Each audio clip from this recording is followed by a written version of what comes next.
Hey guys, and welcome back to NTom and Volk's Spot of PC. Today we're taking a look at one of Volk's favourite games. This is Magicka. So I'm going to hand over to Volk and he can tell you all about it, including who made the game. Take it away, mate. Alright, this particular game was developed by Arrowhead Studios and published by our good friends at Paradox, who are responsible for such games I've been playing lately as Stellaris, which is also very fun. Magicka is a very, very interesting beast indeed. It's a action-y RPG kind of game. I suppose you play a role in this particular one, so it's more action-adventure, I would think, more than action RPG. But anyway, you are a wizard. I'm a what? Sorry, I had to. I had to. It's like a fucking trigger at this point. But anyway, you are a wizard and you have mastery over the elements and magics of the world, and it is your job to use and combine these elements to make your way through the world and save the world from Grimnir, who is an evil wizard who got a lust for knowledge and lust for power, which is not very good, especially when you have power over the magic arts. So they decided to trap him in another dimension. I feel like trapping him in the other dimension was enough. You didn't need to literally chain him up so he can't, like, forage and whatnot. Although, thinking about it, I'm not quite sure if it is another dimension, but that doesn't quite look like planet Earth to me, let's face it. Meanwhile, in The Sound of Music... The hills are alive with goblins throwing bows and archers and other mean and nasty things at you. So, yeah. And also there's this guy. Khan! They actually do make that reference in the game. Of course they do, of course they fucking This is a do. game that is just chock full of references, and it's going to be a challenge for you to spot and find them all throughout the entirety of the game. Like, it does not let up. It's not one of those ones that use it subtly. It is about as obvious as you're going to get. The game has a great sense of humour, and I think I've played it a little bit of it, unless I'm mistaking it for some other game that, you know, delves into Norse mythology and whatnot, and also has, like, a ton of yucks going on. But what I've seen, I've liked. It's also a pretty easy game to pick up and play as well. It is pretty easy to pick up and play. Very difficult to master, though. You do end up killing yourself more often than not.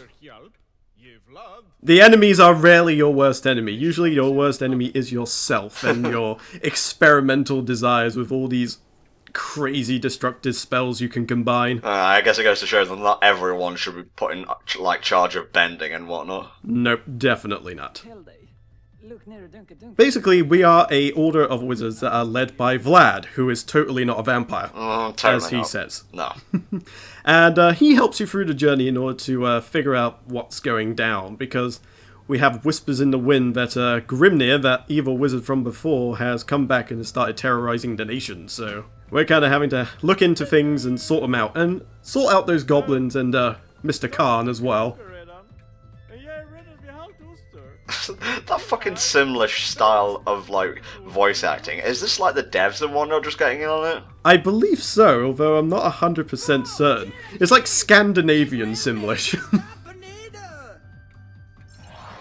Although they do often have those words that are pretty much said plainly, just to make sure you know exactly where you're going. No, I'm not fucking alright. You dropped me down a goddamn chasm. We're just gonna board you up now. What a bunch of assholes. The banana! This is great. So here we go. This is your tutorial, which you can skip by saying the safe word banana. Nice. So if you're not the sort of person who takes well to tutorials, just say banana, and there you go. It takes you right back to the exit of this particular dungeon. I really appreciate that in video games, you know, when you're giving a choice. Yeah, definitely, especially when it does it in a humorous way, like saying the safe word. I like games that have a sense of humour and they're well crafted. I don't really like games using humour to kind of excuse their, like, glaring technical flaws and the like. Yeah. I mean, obviously this game tried very, very hard to squeeze in as many references as possible, but I suppose that was just the name of the game for them. It's just like, alright, how many references could we squeeze into this thing and get away with? So we're just basically, like, learning to use our, like, elemental abilities here. Yeah, so it teaches you about combining as well, so combining an earth and a fire gives you a fireball. And he just teaches you how to traverse the terrain mostly, so you may occasionally find machines which you need lightning to power. And it gives you all these information about what their properties are as well.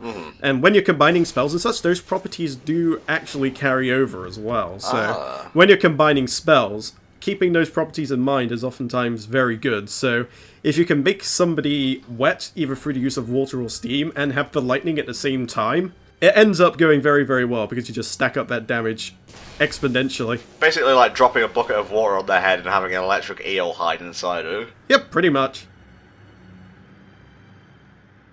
The spells themselves also give you different properties as well. So obviously, using a element with earth gives you like fireballs, ice balls, and all that sort of thing. Using arcane actually gives you beams, so you can make all manner of like fire and ice beams and lightning beams and God knows what else. Or just water beams if you so desire, just to make an entire area wet and then just smack them down with lightning. Why not? Why not? And yeah, the elements also interact with the environment as well, so sometimes you'll need to freeze a lake to get over it, because otherwise you will drown. Wizards don't like water, this is a well-known fact. And this is where my previous Magicka training is going to come to play now, because I was trying to remember on the fly all of my usual go-to spells, and this is probably my favourite, just for utter destruction. Jesus! That is a very, very, very frosty, ice ball. It does tons of damage, but it's one of those single target things. If you're after things that take out a large group, you may not necessarily want to go with that. I do like the aspect of like experimenting with elemental combinations to get new spells and whatnot. Oh yeah, it's pretty damn great, especially since different spells actually behave differently as well, from beams to landmines, which I think we're going to demonstrate very, very soon. As I remember one of the other go-to spells. Let's see here. Yep, there we go. That is... Oh no, that's not quite it. This is called Safe. And it's anything but.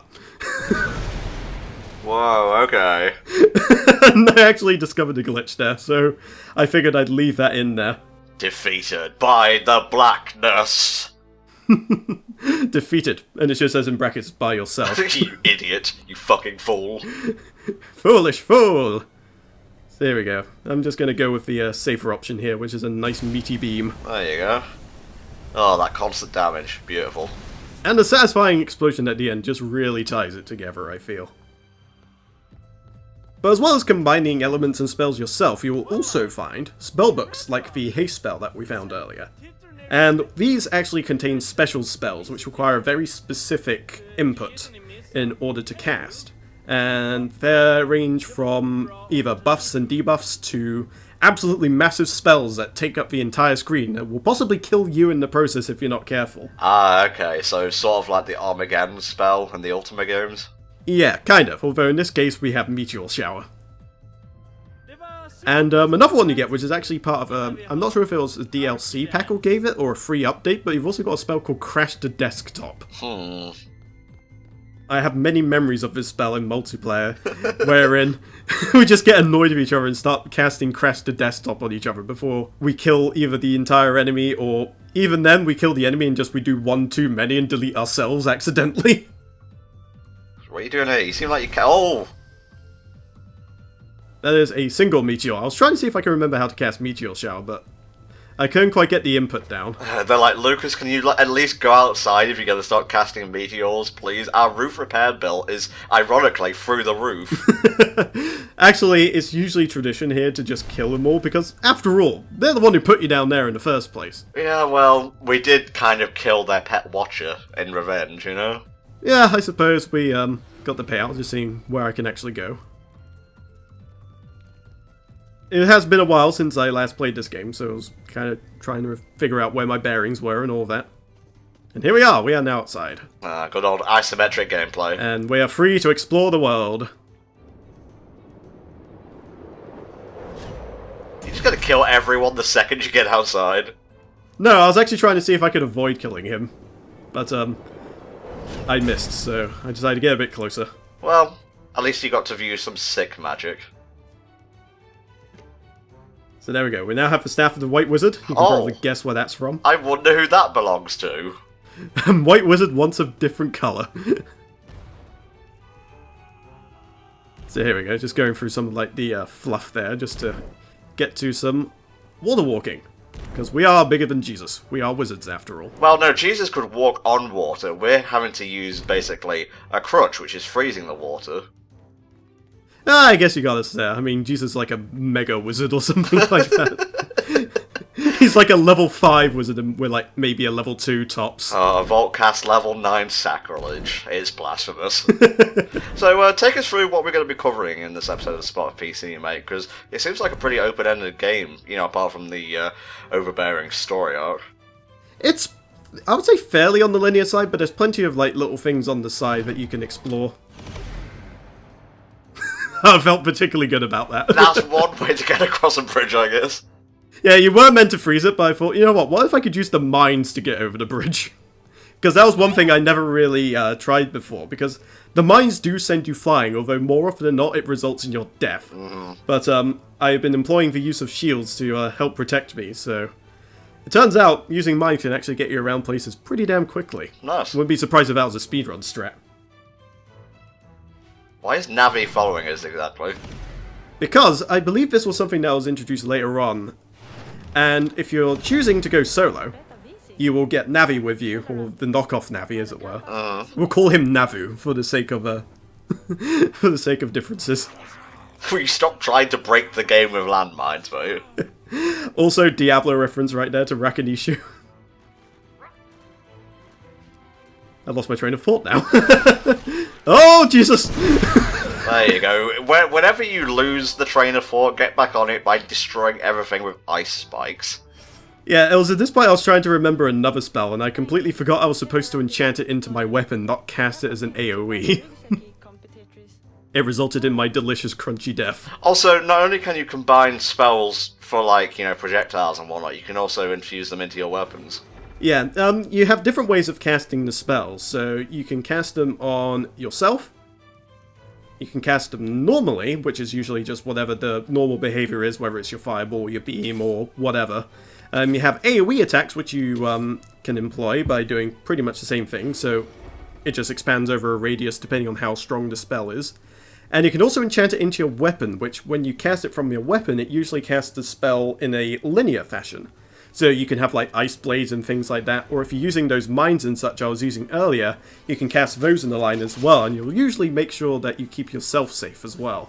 So that's a nice safe way of being able to utilize the mines that don't end up with you just getting killed. So certain enemies attack other enemies then, I'm seeing here. They can oftentimes attack each other as well, so that's always something to keep in mind. Not these guys though, they're with us. Okay, cool. You know, but I gave that guy a whack for good measure, you know, builds character. Yeah, you gotta show who's got the biggest dick at the party, you know? It's like, I got the sword in the stone, and guess what? The stone's still in there. Nice. So yeah, we're now carrying around a white staff and Excalibur, essentially.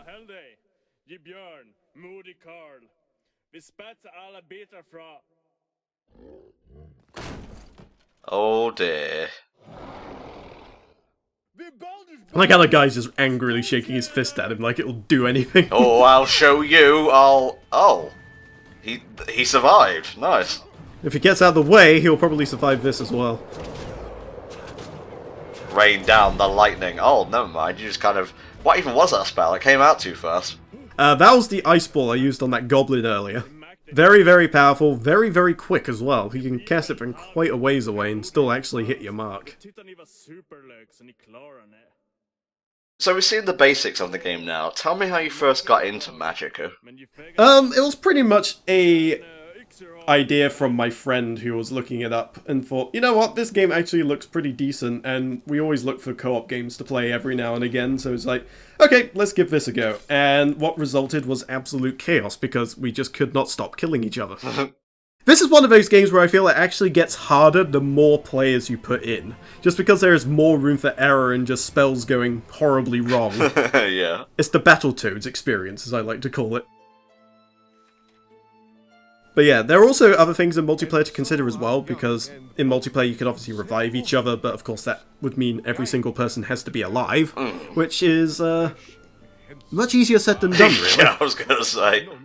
But you can also do things like cross beams over to make them more powerful, but of course you have to be careful as to what beam to cross over, because otherwise you just might end up blowing your cells up instead. Indeed. But it does add a certain dynamic, but it does create a veritable fustercluck of scenarios.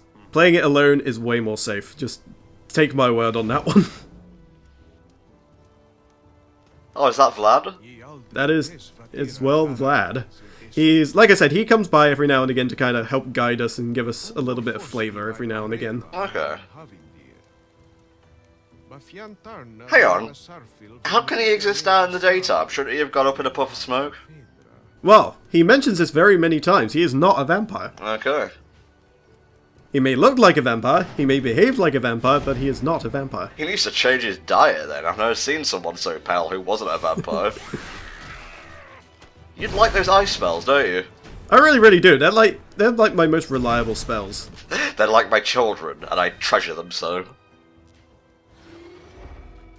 I found during my time playing the game that those were my most effective spells. So those are usually my go-tos, but I do try and experiment every now and again, but usually those resulted in my death. So I thought, you know what, I'm going to play it safe. Well, I mean, that spell you just used there, where it sends ice spikes along the floor and then explodes, seems amazing for taking out, like, lines of enemies. It really is, but like I say, it's one of those really, really risky spells where if you get caught in it, you're pretty much done. Ah, okay. Like, you get, because, like, the ice crystals are electrified as well, so they stun you. So if you get caught in it just once, you're pretty much stuck there until the things explode, and then that's it, good night. Ah, okay. So you gotta be very, very careful. So what are we doing in this chapter, mate? I saw that it was called Attack of the Goblins, but how many goblins will we be taking on? Will there be any unique variations? Well, we do meet up with higher goblins later on down the line, but we won't be seeing them here. But the enemies themselves get stronger, and you get, like, Khan's posse coming in as well, and they're throwing a whole bunch of other enemies as well, like enemy wizards as well, and all that sort of thing. And we're going to pay a visit to Graham's workshop, because I need some more Space Marines. Ah, okay. Oh my god, I can see... It's the same fucking fun. And look, there's even a Warhammer over there. Ah, I see. Like I said, they are not subtle or merciless, or merciful rather, with the references. And yeah, they even threw in the Iron Maiden in it. So in the space of like 10 seconds, that was like 3 references. What's that guy in the back doing? He's a bomb lover, so he will chuck bombs at you, and if you're not careful, those bombs will send you flying and probably kill you. Are you encased in ice armor right now? Yes. As well as being able to cast spells like just like that, you can also cast them on yourself, and if you're using a shield as part of the spell, you can use it to actually cast barriers around yourself. So, Frost Barrier is something you can cast around yourself. And in my case, I was casting that specific barrier to make sure that I could resist my own attack if I happen to get stuck in it. Clever. Although they don't last very long, so you have to be careful when you're actually relying on them quite heavily.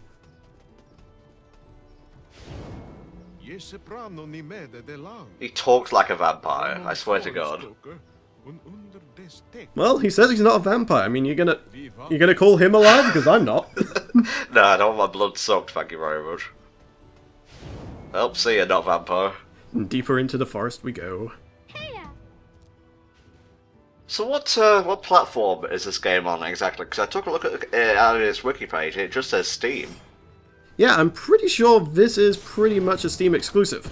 So, this is a well and true PC game. It hasn't been released on any other consoles. I can't say much for Magicka 2, however. I think that one may have actually gotten a console release.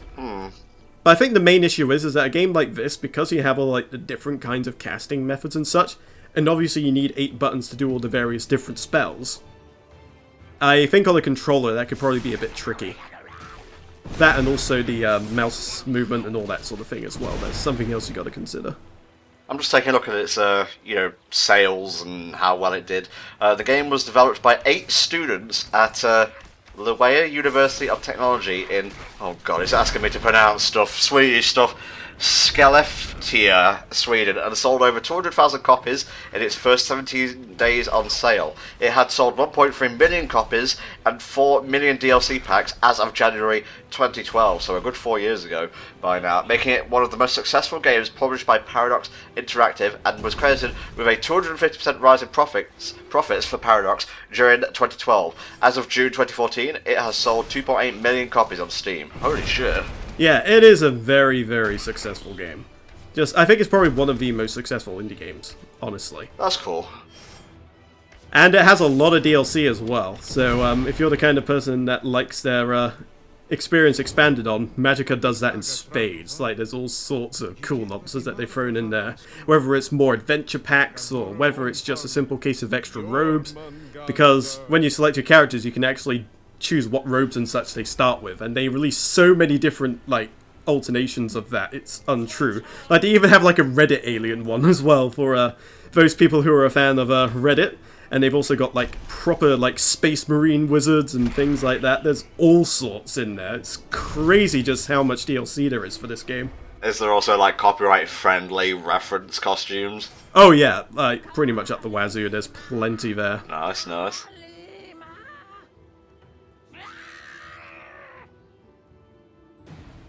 There's a lot of goblins. Yeah, they're just jealous that they can't wear robes and pull it off as well as we can. We just pull off the whole wearing a bathrobe thing so well. They're just jealous. I'm sorry, that spell is just so satisfying to watch. Just watch him get stuck on crystals and just explode. It's amazing. Oh, you gotta take his staff, man. It's actually a staff, I believe, that gives you emergency teleport. So, that's a handy spell for if you really need to get out of a spot quickly.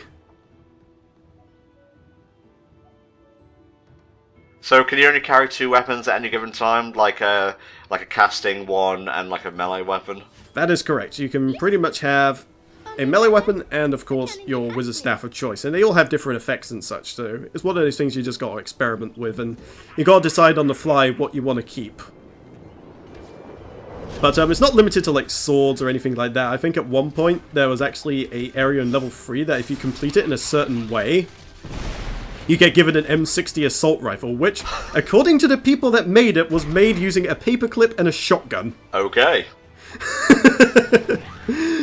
I'm not sure how a paperclip with a shotgun can make a rapid-fire, assault rifle, but there you go.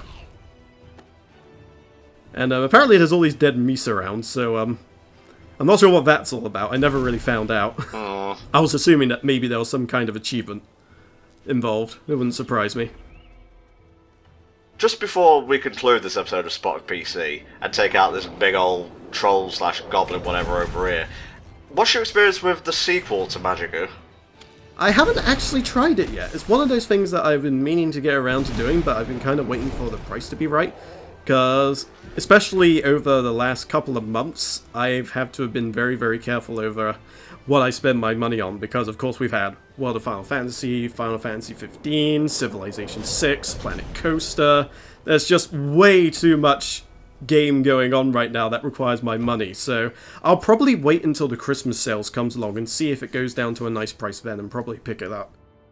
From what I can tell of Magicka 2, it's kind of more the same. They did make some tweaks to the gameplay to make it a little bit more fluid and interesting, but if it's one of those things, it's one of those cases where if it ain't broke, don't fix it. So they just wanted to say, okay, if you want more of this, we'll give you more of this. I think it was also because they wanted to maybe optimize it a little bit better, because Magicka was kind of notorious for not being the best optimized game in the world to begin with. There were a lot of problems, I think particularly with AMD graphics cards, I believe, where the game just flat out would not work on some people's PCs. So yeah, it's a little bit of those weird bugbears in programming that kind of couldn't be helped because, it's just 8 guys in a studio, so you can't entirely hold it against them. And from what I can tell, all of those problems have since been fixed with the first game at least, so I suppose Magicka 2 was kind of like their way of going, okay, let's do it and just make it a little bit better optimized, give it some better tech, put some new stuff on in the background just to make it all run a bit nicer. Oh dude, I'm loving this whole Norse mythology shit. Yeah, it's great how much of that they actually do manage to include. It's pretty damn great.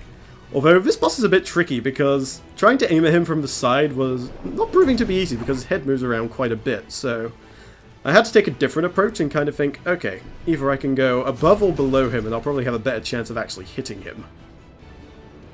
Because obviously right here I wasn't really having much luck. I was ever so slightly off a couple of degrees either way. Well, that's the issue with isometric, I guess. Sometimes you can't gauge your depth very well. No, not really, but luckily there are ways around it, like what I'm doing here. Pretty much take him head on, chuck a giant ice pebble at him, and there you go. Are you overpowered for this point in the game? You seem to be doing a lot of damage. No, it's all depending on the combinations of spells you find and how you utilize them. Like, you can get access to all of his power pretty much right from the get-go. There are some spells that you can get from books later on that are particularly strong, but most of the really powerful spells are stuff you can actually make from the off. It's more of a case of you sort of taking the plunge and experimenting and finding all these different combinations like I have over the course of several years. And kind of utilizing it here now. But yeah, that is pretty much a lot. Magicka, very solid game. Also has a sequel. Well worth a look, I'd say. Indeed. Alright guys, that'll do it for this month's installments of NTom and Volk Spot of PC, and we'll see you next time for the last 2 episodes of Spot of PC in 2016. Bye for now.